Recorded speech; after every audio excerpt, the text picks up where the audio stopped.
and welcome to 3Q, where I interview industry professionals for just 15 minutes by asking three powerful questions. I'm your host, Rachel Vogel, and tonight we are in for a very special treat. Joining us is Rich Robinson, Executive Vice President and Global Head of Synchronization and Media Original Music at Warner Chappell Music. Rich first joined Warner Chappell in 2018, where he was responsible for leading the company's sync activities outside of the US. While in that role, his team was named Music Week's Sync Team of the Year 2 years in a row. He's also played a key role in helping launch the company's creative services department, helping the A&R, sync, and digital teams identify new and untapped opportunities. Prior to joining the publishing company, Rich spent 5 years at Warner Music, where he established and oversaw music supervision for films and television, including Netflix's Residue and feature-length films such as Kill Your Friends and I, Tonya. So we are so excited to have Rich with us. And with that, let's jump right into question number 1. Rich, imagine for a second you're sitting down with your 25-year-old self. What one piece of advice would you give him on a personal note? And what one piece of advice would you give him from a business perspective? So I'll start with the professional one, which I think is quite easy. I think so. When I grew up in a small town in the middle of England, and when I was considering my career options, I don't think music was ever something that anyone talked about. I've always been really passionate about music and I've always loved music, but I never really ever thought that was possible. And I was recently, on the program helping some students, and they said to me, did you always know you wanted to do what you do? And I was like, I never knew it even existed, let alone, my teachers would have never encouraged that. They would have said things like, get a real job. And maybe they were right. Who knows? But I think one of the things, this is a long-winded way of getting to my answer, but one of the things I think is we've made a lot of progress with is being able to talk about our passions and explore, careers that might have previously been considered somewhat indulgent or arty and not real things. When I was growing up, it was like, no, like, what do you really want to do? You can't do that. So I think one of the things is definitely that you can kind of do anything. And even if you don't do it or you don't achieve it, doesn't matter, but you can go for anything and you should feel empowered to do so. And I think for the first part of my career, I definitely had like an imposter syndrome of like, I don't know what I'm doing. And, sooner or later, people will find out that I don't know what I'm doing. And then you realize that everybody's learning and on the same journey. And, and I think you sort of have to find that out for yourself. But certainly professionally, I would sort of say to myself to like, feel free to explore things. And you don't have to make definitive decisions either. I don't think, I was in a band and like, that's what I really wanted to do. Oh, wow. I didn't really think it was in any way, a realistic longer term option, but I wanted to delay it until as long as possible. But I think, so I didn't really like start my career properly until I was out of university, and done some sort of holding jobs while I was trying to make music, and then kind of come to it later. So it wasn't this grand plan for me, but I think once you figure out you can go for something, you can really go for it. But I was reluctant to do that because of I didn't do the right degree course, or maybe I didn't know the right people. I wasn't brought up in a metropolitan area, and my background, I didn't know anybody in that world, and all these things that would have kind of detracted me from doing it. But so the advice would be about like give everything a shot, and you're entitled to give it a shot. Everybody is, absolutely. And we've all got I'm very privileged in lots of ways, and we all have lots of advantages and disadvantages, but I really, everyone should feel empowered to give it a shot. And that's kind of what I would tell myself, I think, professionally. Nice. I feel like that kind of tied into the personal, but anything else that you want to add personally? Yeah, it's a little related. I don't know, like most of the things I try and tell myself, I still try and tell myself now. I've not learned a lot of it in that, friends. To kind of, this is very personal, but not to take as much personally, I guess. Right. One thing. Yeah. But that's hard to do. But again, I one of the things I believe in the power of connections and people and building relationships. And, and I think you sort of instinctively do that with your friendship groups, and it's there's a way to do that, that's really rewarding professionally, and the two tying.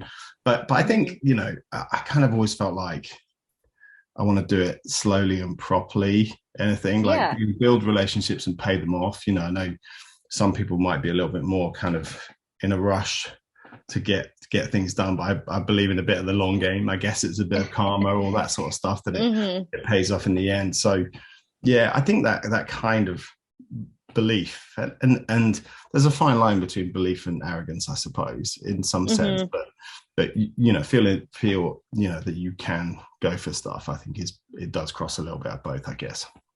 Yeah, that's great. That was a great answer. I think especially I'm glad that you brought up the imposter syndrome before, because I feel like that is so not talked about enough, especially like in this industry, but I think a lot of people experience it. So it's Yeah, and important I, to I know. think, again, like there's such a fine line with it, because the second you think you do know what you're doing is when you're really in trouble. I think Yeah, so exactly. there's a real healthy amount of self-doubt and self-belief that come in the same package, I suppose. Hmm. Because if you have no sort of if you're not questioning whether you're doing the right thing, then that's not a good thing either. But yeah, but I think it comes back to that same thing, which is really like you sort of bestow things onto other people, thinking that maybe they know what they're doing, or they're more entitled to do this than I am, Hmm. and it should be an even playing field, and we know for lots of reasons it's not,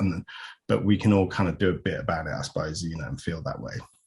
Definitely, yeah. And we're all learning as we go, whether you believe it or not. Yeah, 100%. Yeah, it's like, and like learning becomes, I didn't really, I have much more of an appetite to learn now than I did when I had the access to learn more, when studying. Hmm. But yeah, Right. it's a underappreciated thing, learning, I think. Definitely. Awesome. So let's jump right into question two. So every industry has its dirty little secrets, and you and I both know that it's no different in the music industry.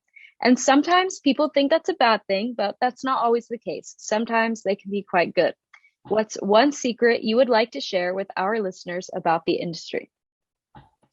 There's so many ways you can go with that, I know. but I'm going to go a very wholesome way. And one of the things I think is the kind it's a weird secret to have about the music industry, but it's full of people who love music, right? And I say that because it's particularly in the major labels, and actually my sort of growing up tastes, and when I attempted to make music, it was very much from a sort of indie background, and I had that sort of aesthetic, and I had this idea that major labels particularly was some kind of corporation, and yes, they're big companies, but when I first joined EMI Records, my first kind of foray into that, I was so shocked by how many people were just passionate music lovers, from every sort of level of the company, whether you're connected to the talent or just, work in the organization. There's so many people who are really passionate about music. And I think that's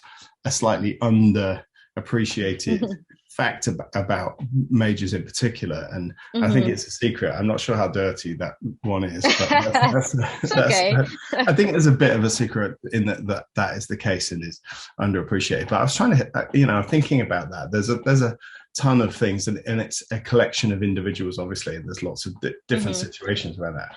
But I think that's one of the things that people don't necessarily realize, which is weird because it's sort of a given, but it's become a given Hmm. the other way, going, oh, you just work at the major, it's all about the money and it's all about whatever. But Hmm. it's really not. Like, at Warner Chappell, there's you find people and you bond with people over the most unlikely little Hmm. music endeavor that you kind of find out, and you go, oh, no way, you like this, and then you kind of get into it, and that's like, it does feel like it exists a bit secretly, because it's like people are trying to be so, Yeah.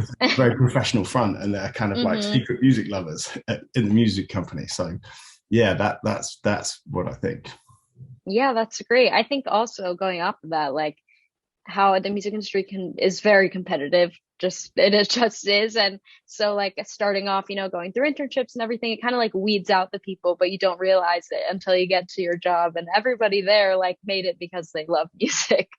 Yeah, it does, and it can get a bit forgotten, and people, I suppose, there are people who have become a bit jaded by it Hmm. and working in it in a certain way, but there is that magic, and I guess that's why it is so competitive. Is that people, it's a real privilege to get to be talking about this every day and being Hmm. around, creators, and music means so much to people, and that's huge. it's Hmm. it's such a big thing. Definitely. Great. Well, we have already reached our third and final question. Without further ado, let's get into it. Throughout your career, I can only imagine you've been asked a lot of questions, whether for industry conferences, the media, or even a promotion. But throughout all those interviews and all of those questions, I'll bet there was one that you have never been asked but would have liked to. So, what is that question and what would be the answer? There's actually a ton of these. I've got, there's not one that sort of massively stands out to me in that sense that I think Hmm. about it a lot. But actually, I kind of, I always think that I want to be asked. I think the one question is a more of a general one. Is like, I don't think we ask people, what do you think about that enough? Mm, I think, yeah, that's a good one. we're so much like, what are the facts around it, and what are the, what's the information, and what's your experience of doing this? Like, what do you think Hmm. about it? And like, how do you come across it? And that's something that I think, especially recently, in the way sort of the media landscape is and the social media landscape is, there's not enough sort of like healthy debate about stuff. There tends to be so much Hmm. like strong opinion, and and one of the things in my role that I think about at Warner Chappell is that we really want to be able to talk to writers about what we think about what we should be doing, what we think is a good move and a good look, and what we think is great value, and where we think this best maximizes these amazing Hmm. songs or this catalog, and what we think is a fair, equitable, remuneration, or lots of different ways in which we think about it. That I found sometimes historically the label's a bit like, hey, here's the facts, you make a decision, and I think within those things, it's like I kind of not, I don't remember a time where I said, what do you think about that? Like, what's Right. your take on it? This thing, it's just your personal opinion, and I don't know, maybe I value my own opinion too much, but but that I think about that a bit. That's that sort of healthy debate and being able to talk about stuff and work things through. Hmm.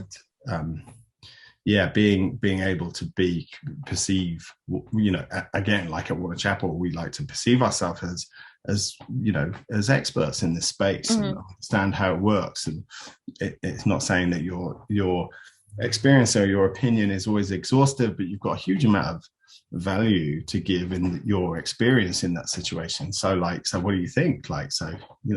Rachel, what do you think about this? Yeah. Yeah. That's kind of the thing that popped into my mind amongst a ton of other things, It's great. and potentially very worried about giving our opinions and how that Hmm. looks, and that's, I guess, that's symbolic of the fact that we are all conscious, changing human beings, and our perspective on things changes as we gain more experience and we get older. Hmm.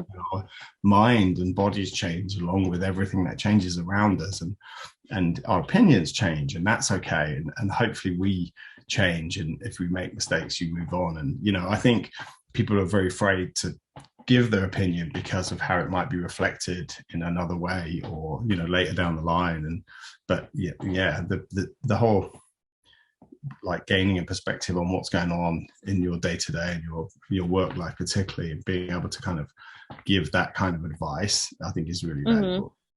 Definitely. Well, Rich, it has been wonderful having you on 3Q tonight. I appreciate Pleasure. you taking the time to chat with me. Thanks so much.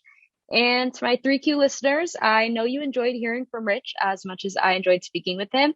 So stay tuned for next week's episode of 3Q, where I interview industry professionals for just 15 minutes by asking three powerful questions. See you next time.